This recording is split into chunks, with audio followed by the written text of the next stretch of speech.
Hello，大家好。咁今日帶大家嚟睇呢個單位咧，就係喺帝豐黃殿嘅，咁就大角咀區嘅。咁咧呢一個單位咧就連天台嘅，咁呢一度就可以上到天台啦。嗱，今次呢個項目咧，我哋主要係做假天花啦，地下就做實木地板啦。咁咧呢一度就做呢度裝咗燈嘅，咁都係做一個玄關位一個假天花。咁啊帶大家睇下啦。嗱，呢一度咧就做咗4個風嘴，就係播呢一個分體式冷氣嘅。咁呢度咧就有2幅特色牆，就係花線嘅特色牆。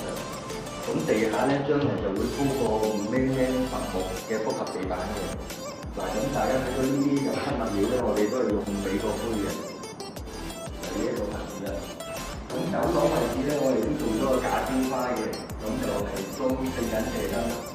嗱，咁呢間房咧，而家就批緊最後一陣灰啦。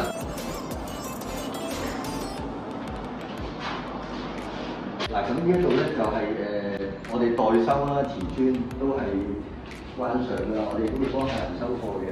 咁呢啲車過晒冇問題嘅，呢啲車過晒冇問題。咁就嚟緊就會鋪上瓷磚啦，廁所。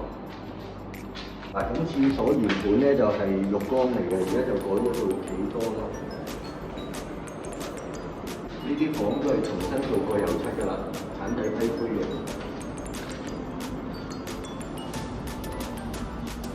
嗱，咁再落嚟呢個衣帽間咧，我哋就係固定嘅，咁又做咗2幅牆，跟住咧出邊咧就會有一套雙趟門嘅不鏽鋼趟門咯，咁就分隔開嘅衣帽間。咁呢度主人房啦，都係重新做過晒啲假天花燈槽嘅。咁將來呢一度咧都會有一幅花線嘅特色牆咯。